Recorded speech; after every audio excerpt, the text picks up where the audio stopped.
बिस्मिल्लाहिर्रहमानिर्रहीम अस्सलाम वालेकुम।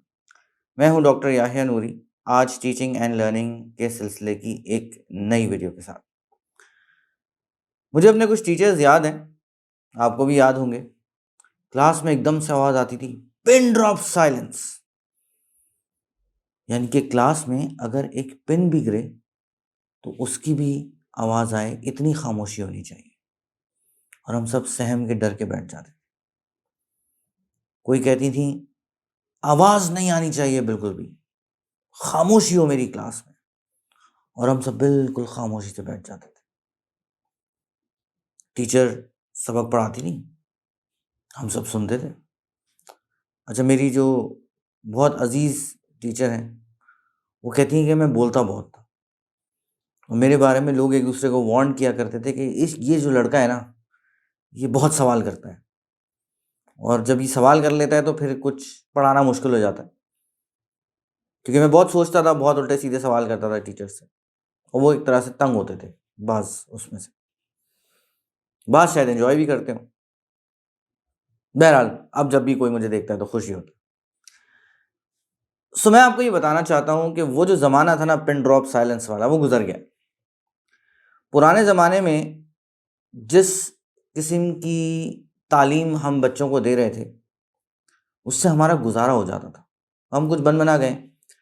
आगे ज़माना कौन सा आने वाला है हमें इल्म ही नहीं। बिकॉज़ आपको पता है कि आर्टिफिशियल इंटेलिजेंस का दौर है और इस तरह की और बहुत सारी चीज़ें आ रही हैं कि ज़माना बहुत तेज़ी से चेंज होगा। जो वर्किंग एनवायरनमेंट है वो बड़ी तेज़ी से तब्दील होगा। तो हमें ये इल्म ही नहीं है कि हमारा बच्चा जब वर्किंग एनवायरनमेंट में जाएगा तो सर्टेनिटी के साथ हम कह नहीं सकते कि क्या माहौल उसको मिलेगा, किन मामलात से उसका वास्ता पड़ेगा, क्योंकि टेक्नोलॉजी चीज़ों को बहुत तेज़ी से चेंज कर रही है। तो हमें अपने बच्चे को सोचने वाला बनाना है, प्रॉब्लम सॉल्वर बनाना है, रट्टे मारने वाला तोता नहीं बनाना। हम स्कूल में बच्चों का इम्तिहान भी इसी चीज़ का लेते हैं कि भाई किसने कितना अच्छा याद करके रिप्रोड्यूस किया उसको। जितना बड़ा सबक मैंने उसको बताया था वहाँ से वहाँ तक उसने याद कर लिया और लिख लिया। हमारे ज़माने में बास टीचर्स निशान लगवाते थे, इस पैराग्राफ में जवाब यहाँ से यहाँ तक है, बस वो लिख के ले आओ। तो वो वाले ज़माने जो है ना वो गुजर चुके हैं। नया दौर है, इस नई नस्ल को उस दौर के लिए हमें और आपको तैयार करना है। कैसे करेंगे? हमें उनको सोचना सिखाना है, लेकिन उससे पहले खुद सोचना सीखना पड़ेगा। उससे पहले खुद के अंदर ये बर्दाश्त करनी पड़ेगी कि खामोश क्लासरूम अब कोई क्लासरूम नहीं होता। You need to have them talking about things. सो इसी में से एक टेक्निक होती है जिसको हम कहते हैं बस ग्रुप्स। बस ग्रुप्स क्या होते हैं? मिसाल के तौर पे मैं किसी ज़माने में स्कूल कॉलेज के लेवल पे बायोलॉजी पढ़ाता था, अब तो खैर मैं यूनिवर्सिटी के लेवल पे पढ़ाता हूँ। वहाँ मैं अपने तरीके से इस्तेमाल करता हूँ, लेकिन यहाँ मैं क्या करता था ये मैं आपको बता देता हूँ, या क्या कर सकता था यूँ सोचें। फॉर एग्ज़ाम्पल मैं 5 फूल लेके चला जाऊँ क्लास के अंदर और मैं फ्लावर स्ट्रक्चर पढ़ा रहा हूँ और मैं स्ट्रक्चर पढ़ाने के बाद बच्चों से कहूँ कि भाई आप 4-4 के ग्रुप्स में तकसीम हो जाएं और इन फ्लावर्स को डाइसेक्ट करें और मुझे 5 और 6 पार्ट्स ये डिफरेंट हैं ये निकाल कर दिखाएं। अब 5-5 ग्रुप्स के अंदर वो तकसीम हो गए, उन्होंने उस फ्लावर को डाइसेक्ट किया, उन्होंने एक अच्छा सा चार्ट बनाया, उन्होंने बताया कि जी कैलेक्स क्या है, करोला क्या है, एंड्रोशियम क्या है, गाइनिशियम क्या है, उसके पार्ट्स क्या हैं, उनको क्या क्या नज़र आया, और वो सारा कुछ उन्होंने क्लास के सामने प्रेजेंट कर दिया। यूनिवर्सिटी में आप ये कर सकते हैं कि आप कोई प्रॉब्लम्स दे दें, कोई पजल्स दे दें, डिपेंड करेगा आपकी क्लास का साइज़ क्या है। मेरी क्लास का साइज़ बहुत बड़ा होता है, तो मुझे तो लगता है कि मैं कोई ऑडिटोरियम में खड़ा हूँ, और कभी कभी मैं ऑडिटोरियम में खड़ा हुआ भी होता हूँ। मगर फॉर एग्जांपल आपके पास 15-20 बच्चे हैं तो फिर तो आपके मज़े हैं। 30-40-50 हैं तब भी आप काफ़ी हद तक मैनेज कर सकते हैं कि उनके छोटे छोटे ग्रुप्स में तकसीम कर दें, या उनको इवन चंद सवाल दे के बोलेंगे चलें जी आप अपने बराबर वाले से डिस्कस करें, उसके बाद मैं पूछता हूँ। सो क्लास में एक आपस में बात करने की वजह से भिनभिनाहट सी जनरेट होगी, इसको कहते हैं बज़। जैसे शहद की मक्खी भिनभिनाती है ना, वैसी, और इसलिए इसको हम कहते हैं बज़ ग्रुप्स। उसके बाद आप ये कर सकते हैं कि 2 ग्रुप्स को आपस में मिला दें। मुख्तलिफ तरीके हैं, आप ये कर सकते हैं कि भाई एक ग्रुप दूसरे ग्रुप के सामने अपनी बात रखे, दूसरा ग्रुप पहले ग्रुप के बातों को सुने, उस पर कोई एतराज़ है तो एतराज़ करे और सब बाकी लोग उसको देखें।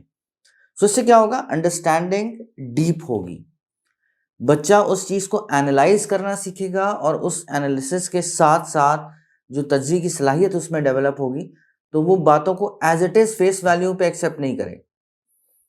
वो सोचना सीखेगा, तज्ज़िया करना सीखेगा, कुछ अगर आपने उनको बनाने के लिए दे दिया है तो वो कुछ नया बनाना भी सीखेगा।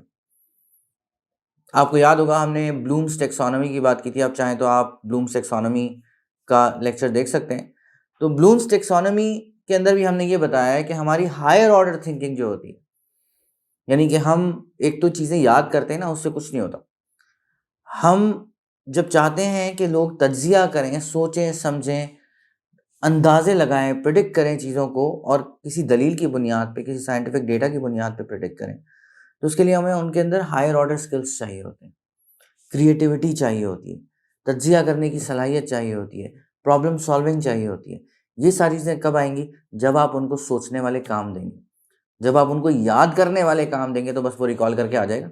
और रिकॉल करना आजकल क्या मुश्किल है, आपको जो सवाल चाहिए उसका जवाब आप गूगल पे डालें, चैट जीपीटी पे डालें, आपको बहुत अच्छा जवाब देगा। तो आपके बच्चे में और चैट जीपीटी में और अगर गूगल में कोई फ़र्क नहीं है तो ये सोचने वाली बात है ना कि अगर हमारा बच्चा वही काम कर रहा है जो एआई हमें करके दे रही है, या उससे भी गया गुजरा काम कर रहा है, क्योंकि एआई के पास तो बहुत ज़्यादा डेटा मौजूद है। हमारे बच्चे की ज़ाहिर है दिमाग में एक कैपेसिटी है जितना वो याद कर सकता है, गूगल के पास तो दुनिया मौजूद है। तो अगर बच्चे ने भी वही काम करना है जो गूगल ने करना है तो मैं गूगल से करवा लूँ, बच्चे से क्यों करवाऊँ? सो ये बात है। मुस्तकबिल का जो दौर है वो सोचने, समझने, तज्जिया करने और कुछ नई चीज़ें तख्लीक करने का दौर है। हमें अपने बच्चों को, अपने तालिब इल्मों को इस चीज़ के लिए तैयार करना है। हमें सोचना है कि हम कैसे उनको सोचना सिखा सकते हैं, तज्जिया करना सिखा सकते हैं, तख्लीक करना सिखा सकते हैं। इसके साथ ही मुझे इजाज़त दें। अस्सलाम वालेकुम।